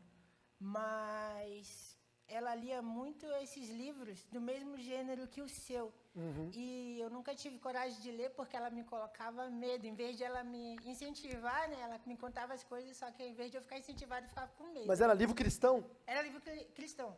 Tá, entendi. Aí... Acontece com os meus. Teve um rapaz num congresso de jovens que comprou esse livro aqui e levou para casa. Daí botou em cima da mesa e foi dormir. A mãe acordava mais cedo que ele. Ela acordou, viu o livro escrito bruxaria, tocou fogo no meu livro. Tocou fogo. Aí o rapaz falou, não, é um pastor que tá lá e tal. Daí ele trouxe a mãe à noite, no dia seguinte. Daí eu me apresentei e eu dei um livro para ela. Enfim, daí ela leu um livro de uma pessoa que é bastante famosa, que conta a história de uma criança, história real, que era uma menina e ela nasceu no hospital, os enfermeiros pegaram o sangue dela, fizeram um ritual, sem ninguém saber, os enfermeiros eram satanistas, né? Quando a criança nasceu no hospital. E esse ritual que eles fizeram era para quando a criança, ela ia viver a vida dela normal, mas em algum momento, lá depois que ela ficasse maior, o diabo ia encontrar ela através de pessoas, etc. e tudo, e ela ia virar satanista. E foi o que aconteceu. Daí ela virou... ela chegou no ápice mais alto lá da mulher no satanismo, que é tipo ser a esposa de Satanás, entendeu? E servir ele dessa forma. Ela foi liberta e foi ela que criou esse livro. É mais ou menos assim a história. Mas a minha pergunta é, como que eu posso orar, e como pode me ser revelado? Porque, por exemplo, pode ter algum trabalho em oculto para mim que talvez eu não saiba. Uhum. Ou para minha esposa, ou para o meu casamento. Sim. Como que eu posso, me defender disso? Entendi. Identificar que pode ter alguma brecha na minha vida para retirar isso. Entendi. Conseguiu formular bem a pergunta. Coisas piores do que isso acontecem, tá? Coisas piores. Assim, eu já vi coisas... Essa é uma delas, mas coisas muito piores. Eu acredito muito na revelação vinda da parte de Deus. Tá? Deus nos revela as coisas. A gente teve uma situação muito interessante em 2002, né, Fran? Que nós estávamos em casa, nós morávamos na fronteira do Brasil com a Argentina, e vieram... Eu dava aula de guitarra, daí tinha uns alunos meus que eram argentinos. E aí eles iam lá em casa pra gente tocar guitarra e tal, e vieram, sei lá, eram irmãos da Assembleia de Deus da Argentina. E vieram uns 5 ou 6 argentinos. E junto veio um rapaz também argentino, que eu não conhecia. Eu conhecia 2 ou 3, os outros eu não conhecia. Aí quando eles chegaram no meu apartamento, eu falei, entra gente, por favor, entra aí todo mundo. Daí eles foram entrando e um rapaz não entrou, ficou parado. Daí eu falei, Paz, qual é o teu nome? Daí ele falou, Fabiano. Daí eu falei, entra Fabiano. Quando eu falei para ele entrar pelo nome dele, ele entrou. Me deu a luzinha que eu falo que acende no painel. Por quê? Porque satanistas, bruxos, eles só podem entrar num ambiente espiritual que é contrário ao deles, no caso, como era uma casa de um cristão, se a pessoa da casa, a autoridade da casa, o convidar pelo nome. Ele tem legalidade. Aí na hora eu pensei, pode ser coisa da minha cabeça, mas na dúvida, eu sou igual ao árbitro da FIFA, na dúvida pita. É o VAR que resolva, né? E aí ficamos ali e tal. Quando ele saiu, eu era muito próximo do delegado da Polícia Federal, Dr. Domício. E eu peguei e eles estavam com um Fiat Uno azul, escuro, de vidro preto. Eu peguei, na época não tinha celular, tinha fotos, as coisas não... Eu peguei e liguei para ele no dia seguinte e falei, doutor Domício, tem alguma busca, algum problema com alguém da Argentina, um Fiat azul, escuro? Tal? Não tem nada. Por quê, Carlos? Eu não era nem pastor ainda. Tá? Não era nem pastor. Por quê, Carlos? Não sei, chegou um rapaz ontem lá e tal, eu achei ele estranho, não sei. Não, tá, vou ficar atento, mas só, beleza. Passou o quê? Uma semana, né? Uma semana, 10 dias. Ele me ligou e ele falou, você consegue vir aqui na delegacia um pouquinho?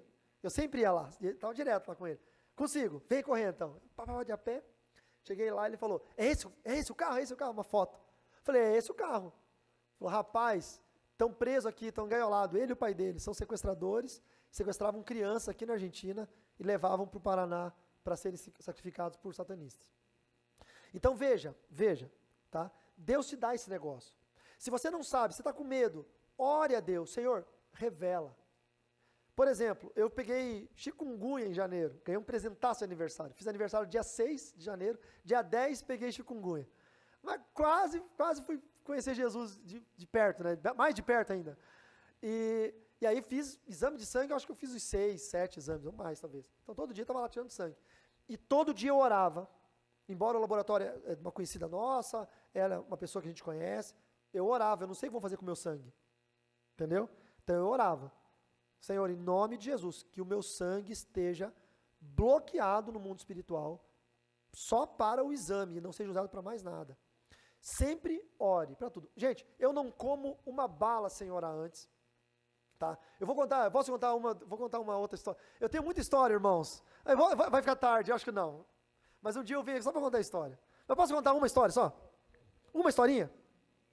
Eu estava dando aula numa das nossas escolas, e aí terminou, e alguns alunos tinham ido embora, pegado o avião para ir embora, e alguns ficaram. E nós fomos almoçar no restaurante.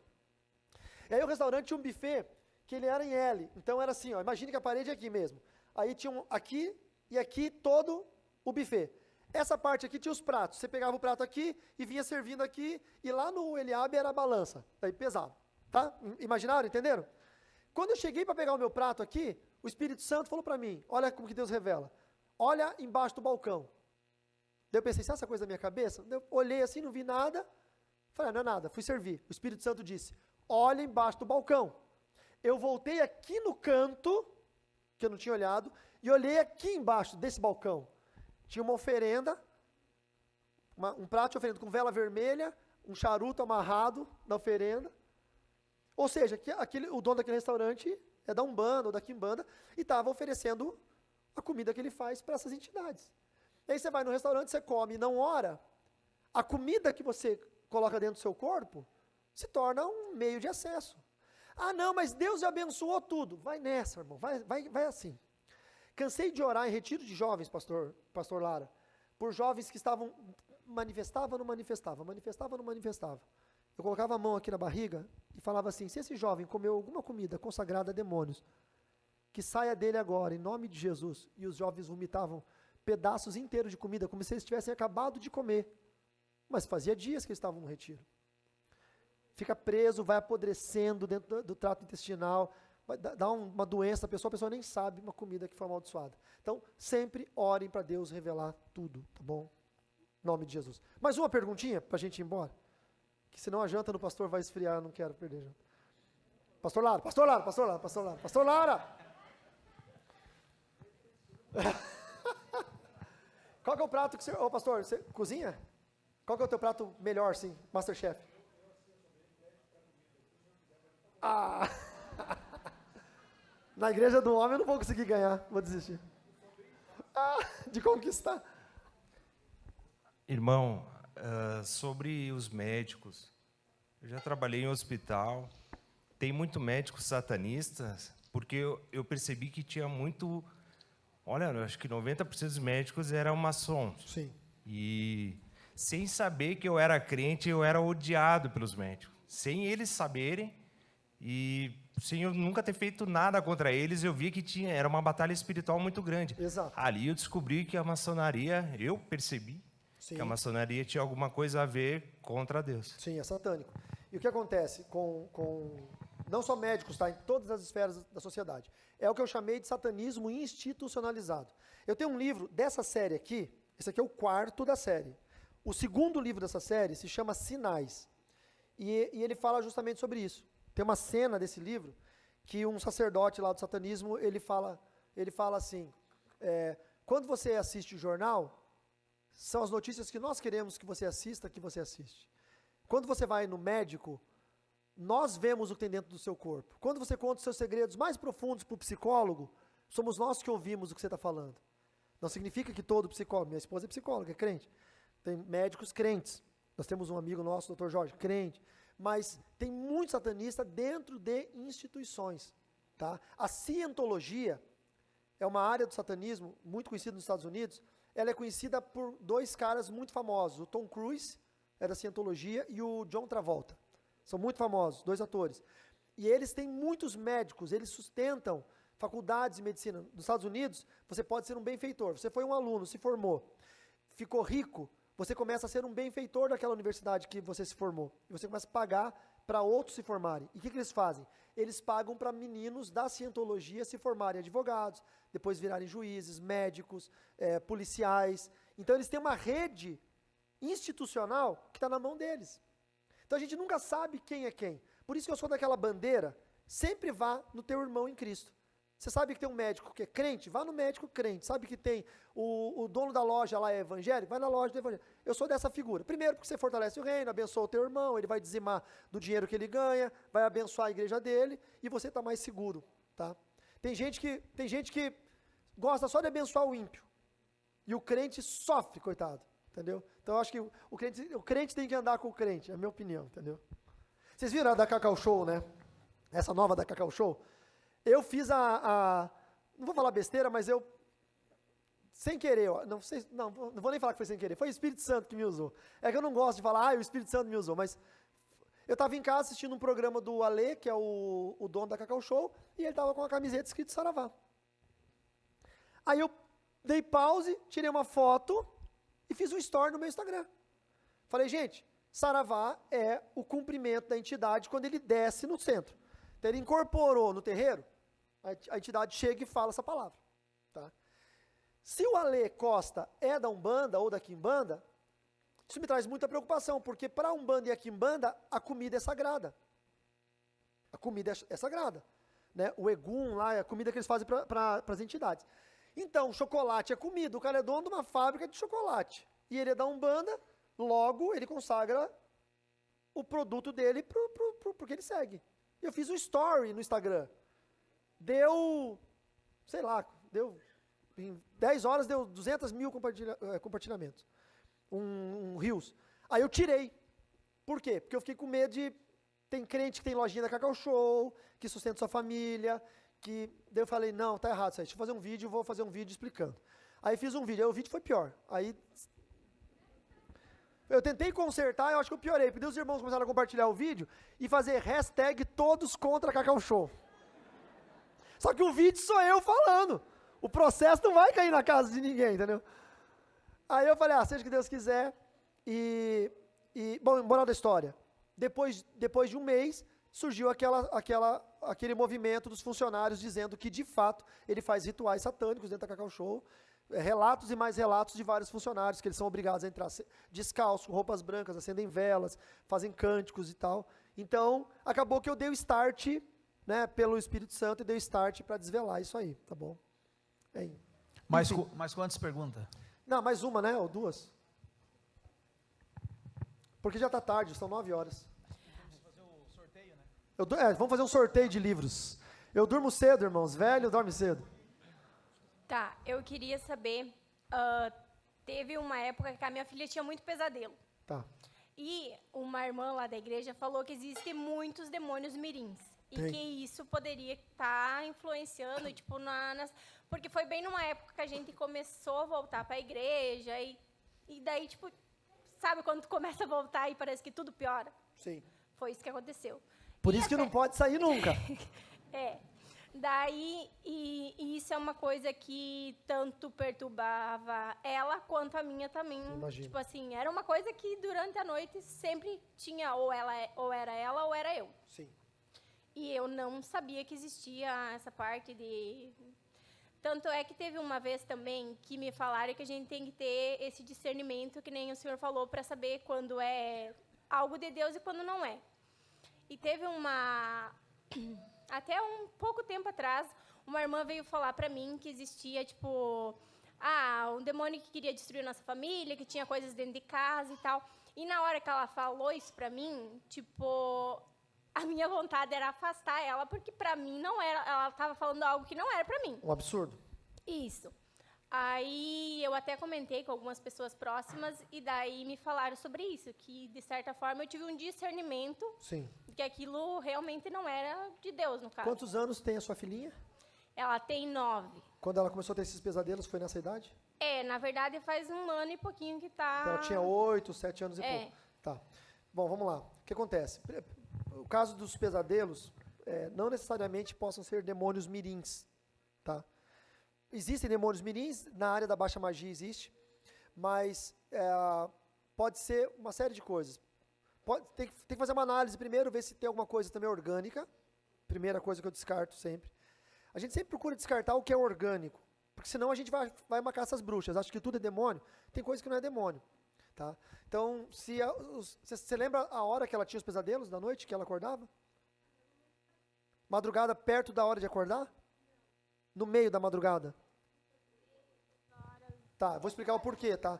O nosso cérebro, no círculo circadiano, que é o círculo do sono, ele divide em 3 terças. Então, vamos imaginar que eu durmo meia-noite e acordo às 6. A primeira terça de meia-noite às 2, a segunda terça de 2 às 4, a terceira terça das 4 às 6. Nessa terceira terça, que é onde ocorrem os sonhos. Por isso que a gente acha que sonhou a noite inteira, porque a gente acorda com o sonho. Tá?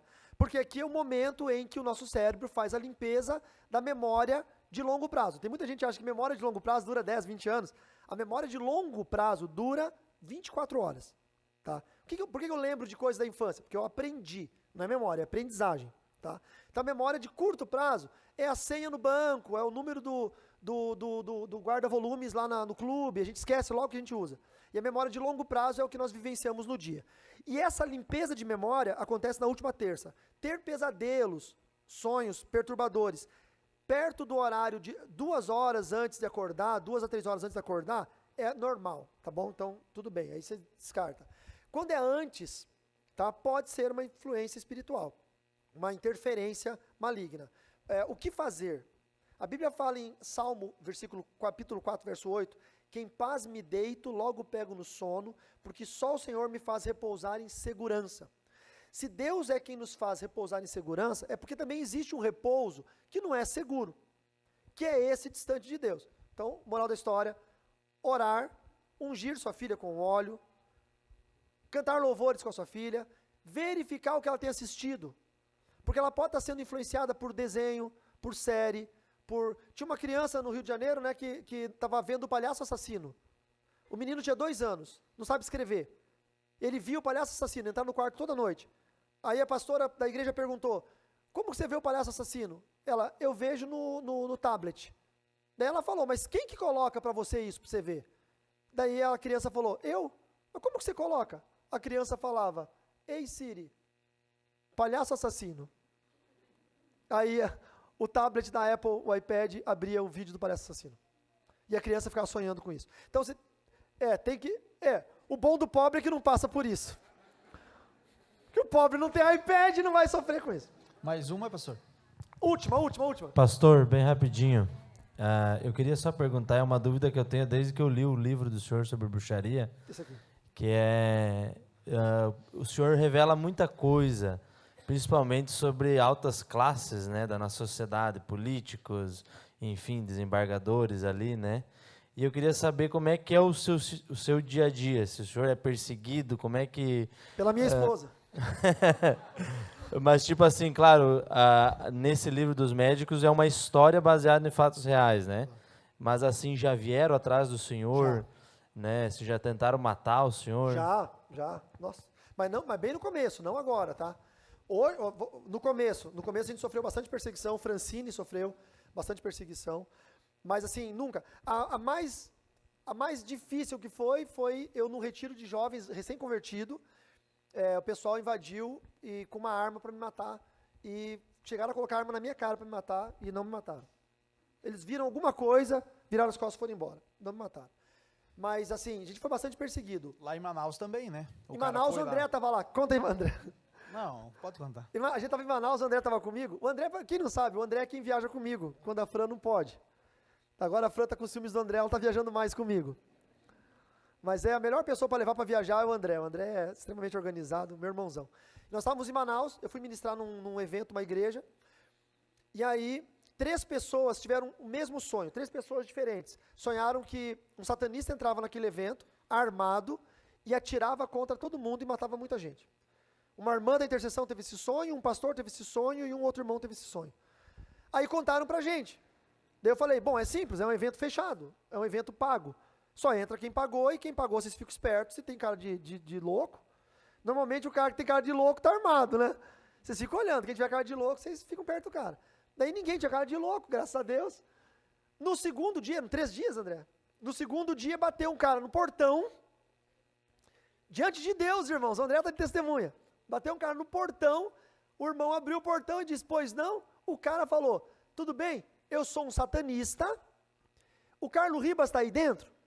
Daí ele falou, tá, eu vim aqui para vê-lo. E o cara falou, pode entrar.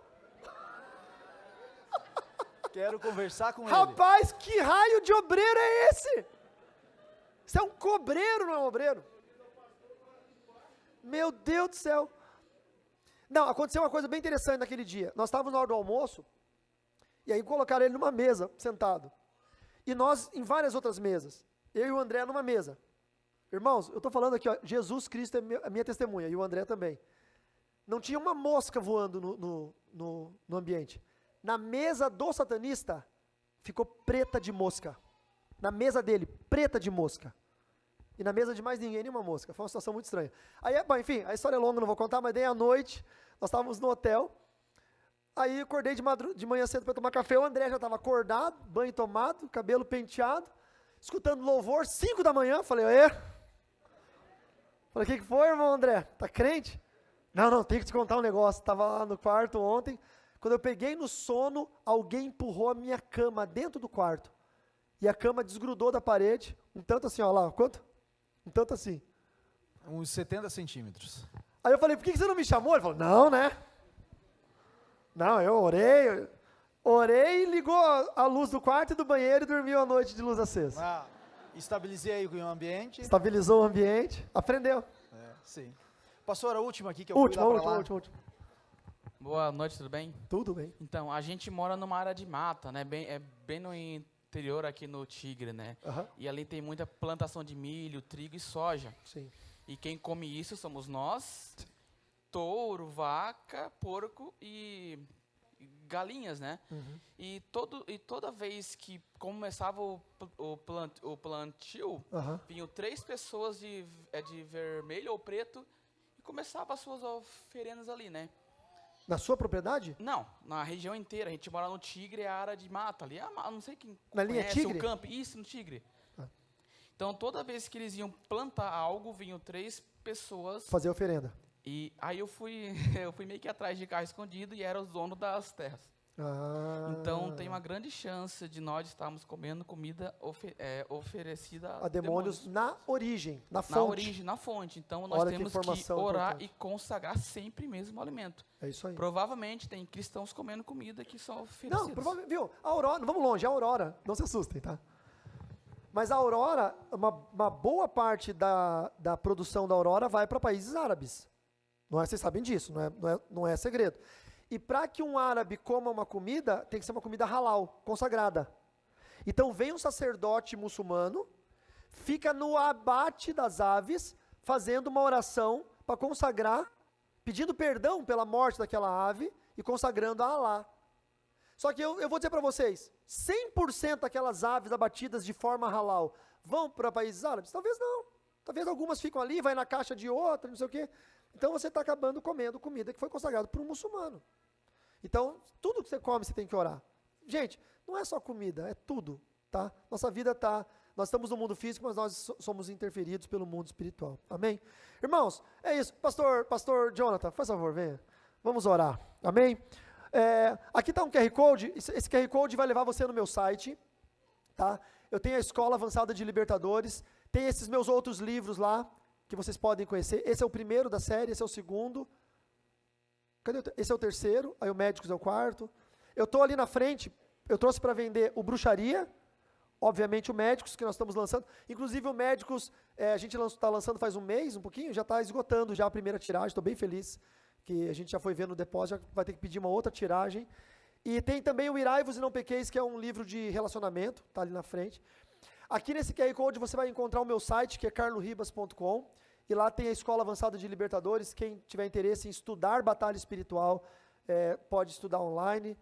Enfim, está aqui os contatos. Vamos orar, pastor? Vamos fazer um dia assim, chamar os jovens, fazer um Carlo Ribas Responde a de passo.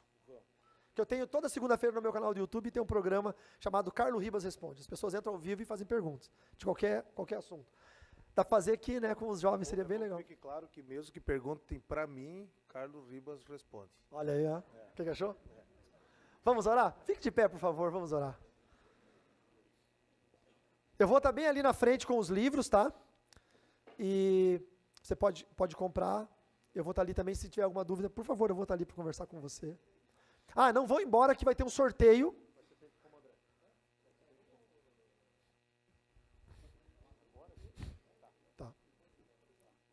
Deixa eu orar primeiro, tá? Deus, eu quero te agradecer, Senhor, por esse momento tão precioso. Te agradecer, Senhor, por essa igreja que, de forma abençoadora, abriu as portas para receber um povo santo, para que possa abrir os olhos para o conhecimento daquilo que nós normalmente não estudamos, não buscamos. Eu peço, Senhor Deus, guarda nossas vidas. Torna-nos invisíveis aos olhos do maligno. Não permita, Senhor, que Satanás venha causar dano, mal ou cegueira à noiva do Cordeiro de Deus.